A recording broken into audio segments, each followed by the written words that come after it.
మావోయిస్టులపై పోరాటంలో మరో భారీ విజయం సాధించారు తెలంగాణ పోలీసులు. తెలంగాణ డీజీపీ శివధర్ రెడ్డి ఎదుట 37 మంది మావోయిస్టులు లొంగిపోయారు.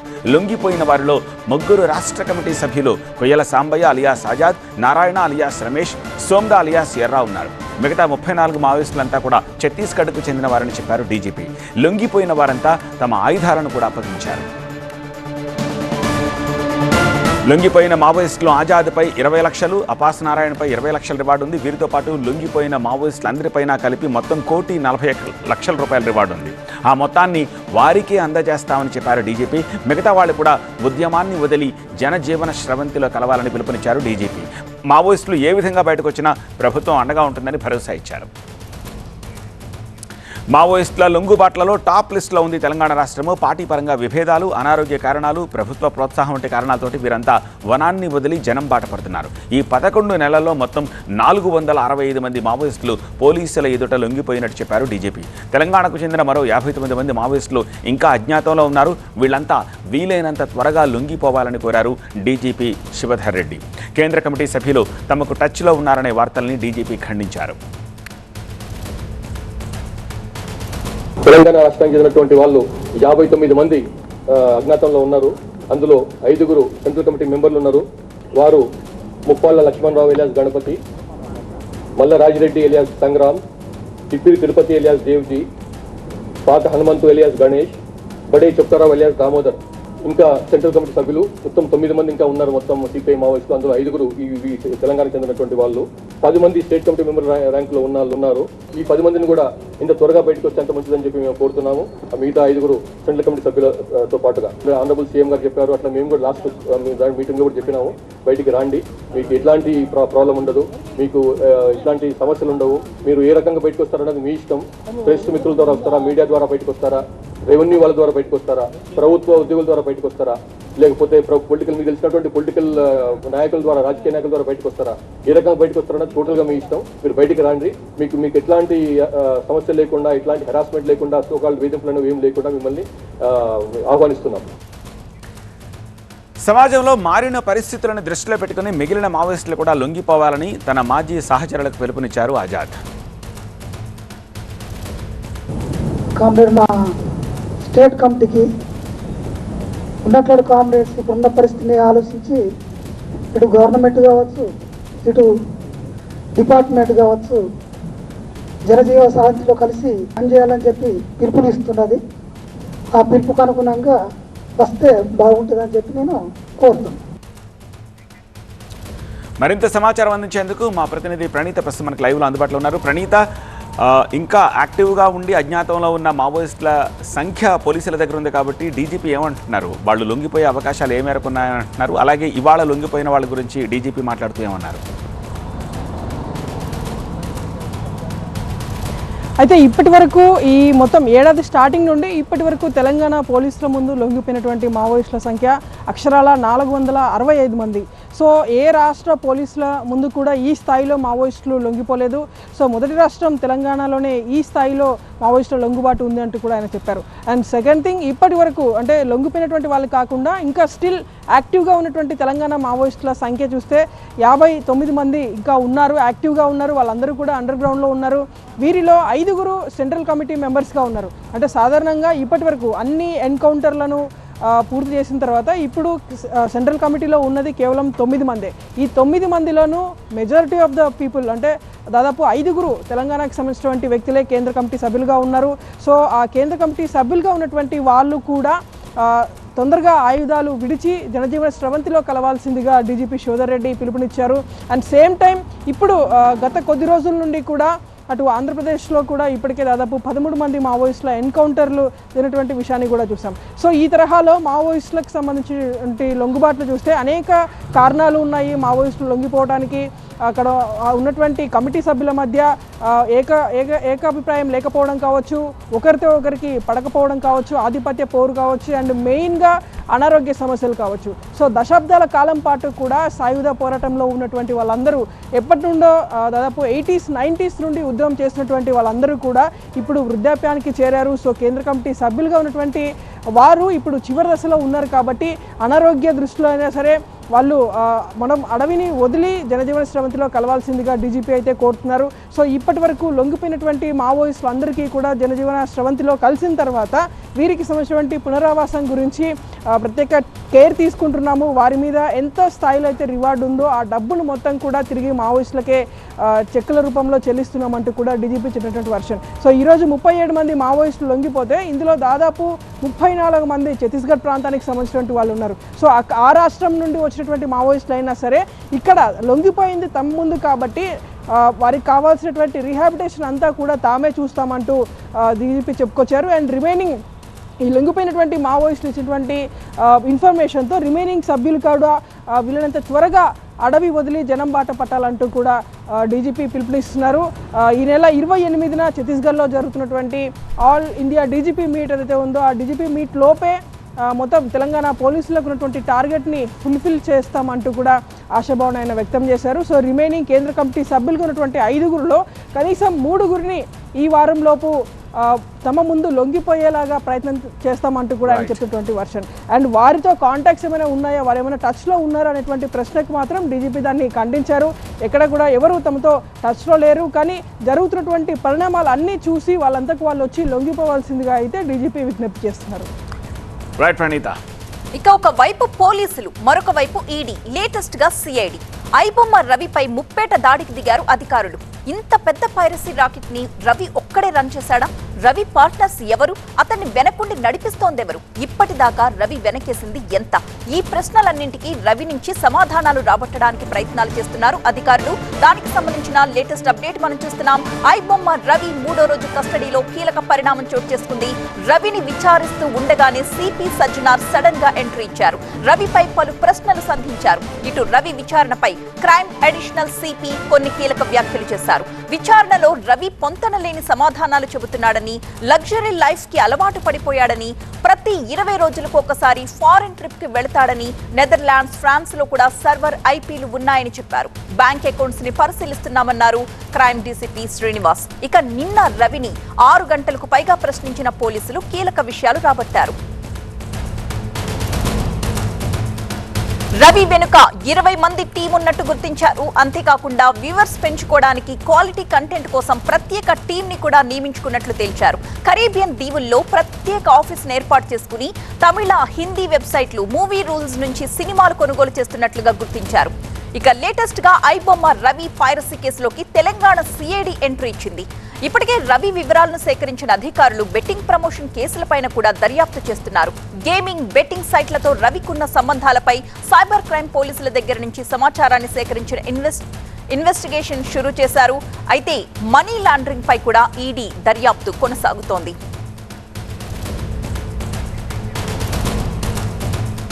మా ప్రతినిధి రంజిత్ లైవ్ లో సిద్ధంగా ఉన్నారు. రంజిత్, 3వ రోజు విచారణలో ఎలాంటి విషయాలు వెలుగు చూశాయి? అండ్ ప్రధానంగా ఇతను మూవీ రూల్స్ నుంచి సినిమాలు కొనుగోలు చేసినట్లుగా తెలుపుతూ ఉన్నారు. మరి మూవీ రూల్స్ కి సంబంధించిన యాజమాన్యాన్ని కూడా విచారణకు పిలుస్తున్నారా?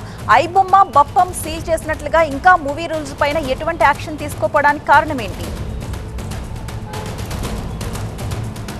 ఇటు ఐబొమ్మతో పాటు ఇంకా చాలామంది ఇండియాలో ఉన్నటువంటి హ్యాకర్స్తో ఐబొమ్మ రవికి కొంత కాంటాక్ట్స్ ఉన్నట్టు పోలీసులు అనుమానిస్తున్నారు. సో ఇదే క్రమంలో కూడా ఆయన వద్ద నుంచి ఈరోజు 3వ రోజు కస్టడీలో భాగంగా దీనికి సంబంధించిన వివరాలు రాబట్టేటువంటి ప్రయత్నం చేశారు.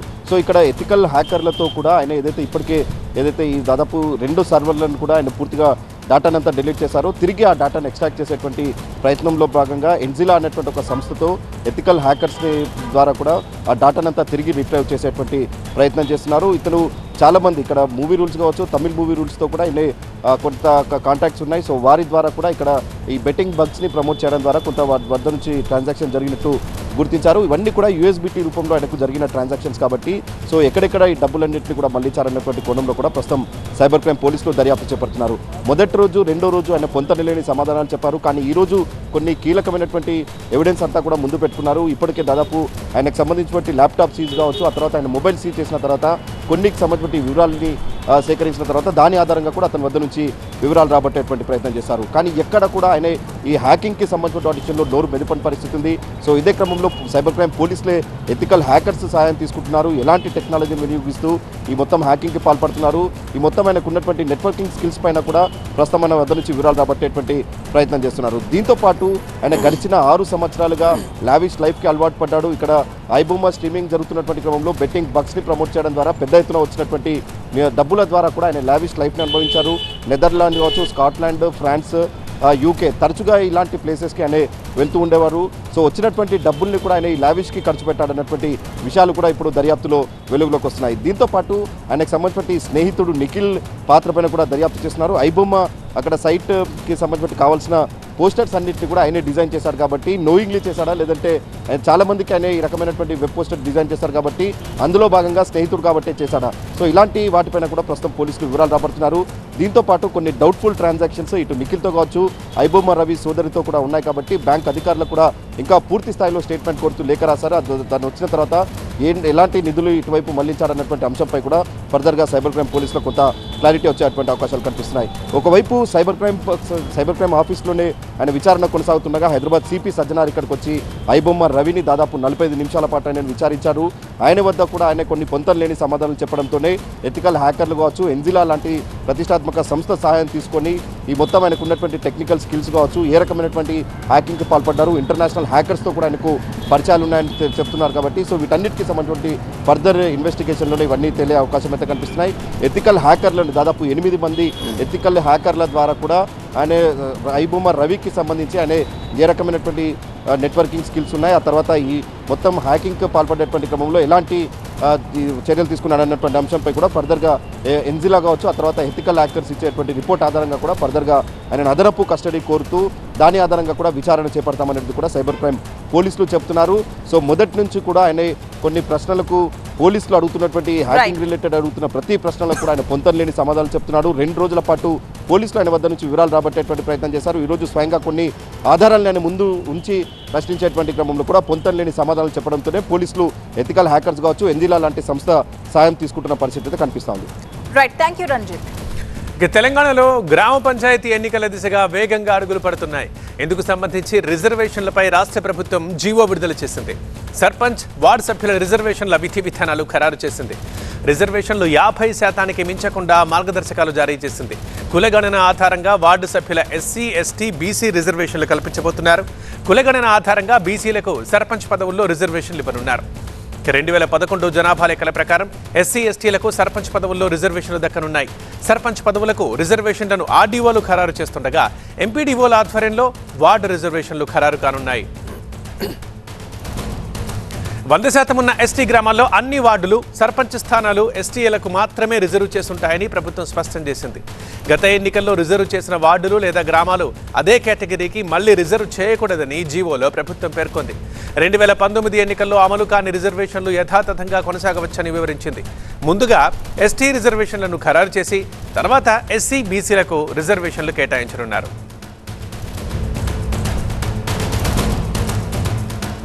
దీనికి సంబంధించి పూర్తి డీటెయిల్స్ మా కరెస్పాండెంట్ అశోక్ అందిస్తారు లైవ్లో. అశోక్,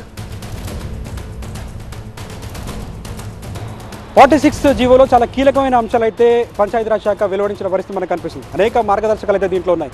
మెయిన్గా 50% రిజర్వేషన్కి సంబంధించి ఏదైతే సుప్రీంకోర్టు ఆర్డర్స్ ఇవ్వడం జరిగిందో 50%కి లోబడే రిజర్వేషన్ ఉండాలని చెప్పడం జరిగిందో, గతంలో 42% రిజర్వేషన్ ఇచ్చిన నేపథ్యంలో దాన్ని వద్దని చెప్పి 42%కి 50%కి లోబడి ఉండాలని చెప్పిన నేపథ్యంలో 23% అటు బీసీలకు, 25% ఎస్సీ, ఎస్టీలకు కేటాయిస్తూ మార్గదర్శకాలు జారీ చేయడం జరిగింది. ఇందులో 2024కి సంబంధించినటువంటి ఏదైతే సమగ్ర కుల సర్వే ఏదైతే ఆధారంగా ఉందో, ప్రభుత్వం వచ్చిన తర్వాత చేసినటువంటి సర్వే ఏదైతే ఉందో దాన్ని బేస్ చేసుకొని ఈ రిజర్వేషన్ కల్పించాలని కూడా చెప్పడం జరిగింది. అలాగే ఎస్సీ, ఎస్టీ, బీసీలకు సంబంధించి గతంలో ఉన్నటువంటి రిజర్వేషన్స్ ఏవైతే ఉన్నాయో వాటిని రొటేషన్ పద్ధతిలో మార్చాలని కూడా మార్గదర్శకాల్లో రిలీజ్ చేయడం జరిగింది. ఇక 2011కి సంబంధించి సర్పంచ్ ఏదైతే జనాభా ప్రాతిపదికన తీసుకున్నట్టు జరిగిందో అదే దాన్ని కొనసాగిస్తూ ఇప్పుడు కూడా సేమ్ అదే కొనసాగించాలని కూడా చూసిన పరిస్థితి మనకు కనిపిస్తుంది. ఎస్టీ రిజర్వేషన్ ప్రాంతాల్లో పూర్తి స్థాయిలో 100% వాళ్ళకే ఇవ్వాలన్న దాన్ని కూడా ఒక మార్గదర్శకంలో రిలీజ్ చేయడం జరిగింది. ఇక ఏదైతే ఈ 560కి పైగా ఉన్నటువంటి మండలాల్లో కావచ్చు, 12,780కి పైగా ఉన్నటువంటి గ్రామాల్లో కావచ్చు, 1,63,000కి పైగా ఉన్నటువంటి ఈ వార్డులు కావచ్చు, వీటన్నిటిపైన కూడా కలెక్టర్లు దాని కిందకి సంబంధించినటువంటి సిబ్బంది కూడా పూర్తి స్థాయిలో నిమగ్నమైన పరిస్థితి మనకు కనిపిస్తుంది. ఒక యూనిట్ని తీసుకుంటే ఆ ప్రాంతం ఒక మండలంలో ఆ సర్పంచ్ని సెలెక్ట్ చేయాలంటే ఆర్డీఓ పైన రిజర్వేషన్ నిర్ణయం ఉంటుంది. అలాగే వార్డు మెంబర్ని సెలెక్ట్ చేయాలంటే ఎంపీడీఓకి సంబంధించి కూడా నిర్ణయం ఉంటుంది. సో వీటి ప్రక్రియ అనేది ఏదైతే జీవో రిలీజ్ అయిందో ఆ క్షణం నుంచే మొదలైనట్టుగా తెలుస్తుంది. రేపు సాయంత్రం వరకు కూడా దీనికి సంబంధించినటువంటి ప్రక్రియ పూర్తి చేసి అటు పంచాయతీరాజ్ శాఖకు ఒక నివేదికను కలెక్టర్లు ఇచ్చే అవకాశం కనిపిస్తుంది. దాని తర్వాత ఏదైతే ఈ కోర్టులో ఉన్నటువంటి కేసు నేపథ్యంలో కోర్టు ముందు వీటన్నిటిని ప్రొడ్యూస్ చేసిన తర్వాత ఎలక్షన్ కమిషన్కి ఈ డీటెయిల్స్ మొత్తం కూడా పంపించే అవకాశం కనిపిస్తుంది. వాటన్నిటిని పంపించిన తర్వాత ఎలక్షన్ కమిషన్ దీన్ని ముందుకు తీసుకెళ్లే పరిస్థితి మనకు కనిపిస్తుంది. ఏది ఏమైనప్పటికీ కేటగిరీస్ వైజ్గా కూడా వీటన్నిటి డివైడ్ చేసిన పరిస్థితి మనకు కనిపిస్తుంది. ముందుగా ఎస్టీకి సంబంధించినటువంటి రిజర్వేషన్లు ఇవ్వడం, దాని తర్వాత ఎస్సీకి సంబంధించినటువంటి రిజర్వేషన్లు ఇవ్వడం, దాని తర్వాత బీసీకి సంబంధించినటువంటి రిజర్వేషన్ని క్రియేట్ చేయడం జరుగుతుంది. ఇక వార్డుల విషయానికి వస్తే చాలా వార్డులు తక్కువ ఉన్న నేపథ్యంలో దాంట్లో లాటరీ వైజ్గా కూడా అటు మహిళలకు సంబంధించిన దానిపైన లాటరీ వైజ్గా కూడా రిజర్వేషన్ కల్పించాలని కూడా తీసిన పరిస్థితి మనకు కల్పిస్తుంది. సో మొత్తానికైతే ప్రక్రియ అయితే మొదలైపోయింది. ఈ ప్రక్రియ పూర్తి స్థాయిలో రేపు నివేదిక అందిన తర్వాత అటు కోర్టు ముందు కావచ్చు, అలాగే ఎలక్షన్ కమిషన్ ముందుకు వెళ్ళిన తర్వాత ఎలక్షన్స్కి సంబంధించినటువంటి డేట్ షెడ్యూల్ కూడా రిలీజ్ అయ్యే అవకాశం మనకు కనిపిస్తుంది. రైట్ అశోక్. ఇక అమరావతి రైతుల ఆందోళనపై ఏపీ ప్రభుత్వం అలర్ట్ అయింది. సమస్యల పరిష్కారమే లక్ష్యంగా వారితో 3-man కమిటీ మరోసారి సమావేశమైంది. ఈ సమావేశంలో కేంద్ర మంత్రి పెమ్మసాని చంద్రశేఖర్, ఏపీ మంత్రి Narayana, Tadikonda MLA Shravan Kumar, CRDA commissioner Kannababu, అదనపు కమిషనర్ భార్గవ్ తేజ్తో పాటు పలువురు అధికారులు పాల్గొన్నారు. అమరావతి రైతుల డిమాండ్లపై 3-man కమిటీ చర్చించింది. ఇప్పటికే ఈ నెల 10న తొలి సమావేశం జరగ్గా ఆ భేటీలో చర్చించిన అంశాల పురోగతితో పాటు రైతులు లేవనెత్తుతున్న ఇతర సమస్యలపైన ఫోకస్ చేశారు 3-man కమిటీ సభ్యులు. అమరావతి రైతుల డిమాండ్లేంటో ఒకసారి చూద్దాం. 11 ఏళ్ల క్రితం తీసుకున్న భూముల అభివృద్ధి, తొలి దశ భూముల అభివృద్ధి తర్వాతే రెండవ దశ భూసేకరణ, బ్యాంకుల దగ్గర లోన్లు ఇప్పించడం, జరీబు, మెట్ట, గ్రామకంఠం భూముల సమస్యలు, 700 ఎకరాల రిజిస్ట్రేషన్ల పెండింగ్ వివాదం, అమరావతి రైతు జేఏసీ నేతలపై కేసులు ఎత్తివేత, రాజధాని సరిహద్దులు వెంటనే తేల్చడం. ఇక రైతుల డిమాండ్లపై 3-man కమిటీ ఎలాంటి హామీలు ఇచ్చిందో ఓసారి చూద్దాం. 6 నెలల్లో అన్ని సమస్యల పరిష్కారం, ప్రతి 2 వారాలకోసారి రైతులతో భేటీ, అప్పటికప్పుడే సమస్యల పరిష్కారానికి చర్యలు, జరీబు, మెట్ట, గ్రామకంఠం భూములపై ప్రత్యేక దృష్టి, లంక అసైన్డ్ భూముల ఎన్జీటీ కేసుల పరిష్కారం, జనవరి నుంచి 25 గ్రామాల్లో మౌలిక వస్తువుల కల్పన, రైతుల రిటర్నబుల్ ప్లాట్ల రిజిస్ట్రేషన్లు వేగవంతం. అయితే ఏపీ ప్రభుత్వం సానుకూలంగా ఉన్న అధికారుల నిర్లక్ష్యంతో సమస్యలు పరిష్కారం కావడం లేదని అమరావతి రైతు జేఏసీ నేతలు ప్రధానంగా ఆరోపిస్తున్నారు. ఈ క్రమంలోనే ఇకపై రైతుల సమస్యలపై ప్రత్యేక దృష్టి సారించబోతున్నట్లు మంత్రి నారాయణ ప్రకటించారు. ఏ రైతైతే ముఖ్యమంత్రి గారి మీద నమ్మకంతో అమరావతి రాజధానికి 58 రోజుల్లో 34,000 ఎకరాలు ఇచ్చారో వాళ్ళ మాట నమోదు చేయకుండా ఖచ్చితంగా ఇప్పుడే మంత్రి గారు చెప్పినట్టు 6 నెలల్లో ఈ సమస్యలన్నింటినీ సాల్వ్ చేస్తాం. కొన్ని కోర్టు కేసులు ఉంటాం, కొన్ని డిఫరెంట్ ఇష్యూస్ ఉండటం వల్ల 1 by 1 సాల్వ్ చేసుకుంటూ వస్తున్నాం. ఏదో రోజు కూడా రిజిస్ట్రేషన్ జరుగుతున్నాయి. ప్లాట్ల అలాట్మెంట్ కూడా యాక్చువల్గా ప్రాసెస్ స్టార్ట్ చేశారు. 719 ఎకరాలకు ఇంకా ఇవ్వాలి. రెగ్యులర్గా మంత్రి గారు శాసనసభ్యులు మేము కూర్చొని డిస్కస్ చేస్తూ రైతులతో కూడా చేసి అన్ని సమస్యలు సాల్వ్ చేస్తాం. మరింత సమాచారం అసోసియేట్ ఎడిటర్ ఈశ్వర్ అందిస్తారు. ఈశ్వర్, రైతులు తమ సమస్యలతో పాటు ప్రభుత్వం సానుకూలంగా ఉన్న అధికారుల నిర్లక్ష్యమే ఇక్కడ ప్రధానంగా కనిపిస్తోందంటూ తమ వాదనలు వినిపించారు 3-man కమిటీ ముందు. సో ఈ విషయంపై ప్రభుత్వం ఏమైనా కఠిన నిర్ణయాలు తీసుకునే అవకాశం కనిపిస్తోందా?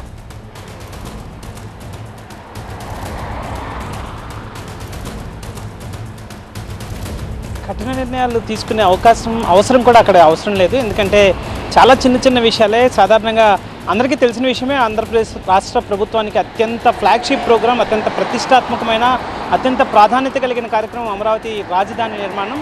సో ఆ నిర్మాణానికి సంబంధించి బయటంతా అమరావతిలో పెద్ద ఎత్తున కన్స్ట్రక్షన్ జరుగుతున్నాయి, లేకపోతే అమరావతి నిర్మాణం జరుగుతుందని ఒకవైపు ప్రచారం జరుగుతుంటే, మరొకవైపు లోపల చిన్న కోఆర్డినేషన్ ఇష్యూస్ వల్ల అక్కడ చాలా చిన్న సమస్యలు పెద్దవిగా కనిపిస్తూ కొంత గందరగోళమైన వాతావరణం ఏర్పడింది. వాస్తవానికి రైతులు గత 11 సంవత్సరాలుగా ల్యాండ్స్ ఇచ్చి వాళ్ళు ఇంకా వాళ్ళకు కొన్ని రిటర్నబుల్ ఫ్లాట్స్ కానీ కొంతమందికి చాలా తక్కువ మందికే కొన్ని మిగతా చిన్న ఇష్యూస్ ఉండడం వల్ల వాటిని అడ్రస్ చేయమని సాధారణ సిఐడి ఆఫీస్కి వెళ్తున్న నేపథ్యం కనిపించింది. కానీ అక్కడ అవి జటిలమైన సమస్యలు కావడం, వాటికి విధానపరమైన నిర్ణయాలు అవసరం కావడం, అదే సమయంలో కోర్టుకు సంబంధించిన ఇష్యూస్ ఉండడం, సాంకేతిక అంశాలు ముడిపడి ఉండడంతో వాటిని రైతులకి వివరించడంలో, రైతులకి అవగాహన కల్పించడంలో సిఆర్డీ అధికారులు విఫలం చెందడం వల్ల అవి పెద్దగా కనిపించే ప్రయత్నం జరిగింది. సో దాన్ని అడ్రస్ చేయడానికే 3-man కమిటీని రాష్ట్ర ప్రభుత్వం ముఖ్యంగా ముఖ్యమంత్రిని దృష్టికి వెళ్ళాయి. అక్కడున్న రైతులు తమ 11 సంవత్సరాల క్రితం తమ భూములు ఇచ్చినప్పటికీ కూడా చాలామందికి రిటర్నబుల్ ప్లాట్లు వచ్చినా ఇంకా అభివృద్ధి జరగకపోవడం, మిగతా చిన్న చిన్న సమస్యలు అలాగే ఉండడం పైన ముఖ్యమంత్రి చెప్పడంతో ముఖ్యమంత్రి స్వయంగా జోక్యం చేసుకుని ఒక 3 మెన్ కమిటీని నియమించారు. అది 3 మెన్ కమిటీలో కేంద్ర మంత్రి పెమ్మసాని, అలాగే రాష్ట్ర మంత్రి నారాయణ, అలాగే స్థానిక ఎమ్మెల్యే తాడికొండ ఎమ్మెల్యే శ్రవణ్ కుమార్ ఉన్నారు. ముగ్గురు కలిసి ఇకపైన ప్రతి 2 వారాలకు ఒకసారి ఇట్లాంటి సమావేశాలు ఏర్పాటు చేసుకుని సమస్యలు ఏవైతే ఉన్నాయో వాటిని అడ్రస్ చేస్తూ వాటిని తీసుకెళ్లడం వల్ల కోఆర్డినేషన్ ఇష్యూస్ ఉండవని నిర్ణయించారు. ఇప్పుడున్న వాటిలో దాదాపుగా 34,000 ఎకరాల రైతులు ల్యాండ్స్ ఇస్తే పూలింగ్లో దాదాపుగా 33,300 ఎకరాలకు రిజిస్ట్రేషన్ అయిపోయింది. ప్లాట్స్ అన్నీ ఇచ్చేసారు. రిటర్నబుల్ ప్లాట్స్ కేవలం 700 మాత్రమే ఉన్నాయి. వాటికి కూడా చాలా ఇష్యూస్ ఉన్నాయి. వాటికి సంబంధించి కావచ్చు, లేకపోతే మిగతా కొన్ని చిన్న చిన్న ఇష్యూస్ అక్కడ సాంకేతికపరమైన విషయాలు, గ్రామ కంటాలకు సంబంధించి ఒక విధానపరమైన నిర్ణయం తీసుకోవాలి. మిగతా మెట్ట భూములకు సంబంధించి కావచ్చు, జరీబు భూములకు సంబంధించి కావచ్చు, అక్కడ కొన్ని స్థానికంగా కోఆర్డినేషన్ ఇష్యూస్ ఉన్నాయి. సో వాటిని అన్నింటినీ పూర్తి చేసి 25 గ్రామాల్లో 6 నెలల్లో మౌలిక సదుపాయాలు ఏర్పాటు చేసి ఆ తర్వాత టేక్ ఆఫ్ చేయడానికి, పూర్తి స్థాయిలో నిర్మాణాలను ముందుకు తీసుకెళ్ళడానికి అవసరమైన ప్రణాళికల్ని, బ్లూ ప్రింట్ని రూపొందించుకొని ముందుకు వెళ్తున్నట్టుగా ఈరోజు మంత్రులు చెప్పారు. సో ఇకపైన ఇట్లాంటి సమస్యలు ఉండబోవు. ఖచ్చితంగా చిన్న చిన్న సమస్యలే కాబట్టి త్వరలోనే అవన్నీ పరిష్కారమై అమరావతి అనుకున్న ప్రకారమే ముందుకు వెళ్లే పరిస్థితి కనిపిస్తోంది. ఆ నారాయణ టీవీ9తో కూడా మాట్లాడుతూ ఖచ్చితంగా వచ్చే 3 ఏళ్లలో రాజధాని నిర్మాణాన్ని పూర్తి చేస్తామని మరొకసారి చెప్పారు. సో ఈ నేపథ్యంలో ఈ రకంగా చిన్న చిన్న ఇష్యూస్ని దాటుకుని ముందుకు వెళ్తున్న నేపథ్యం అయితే అమరావతిలో కనిపించింది.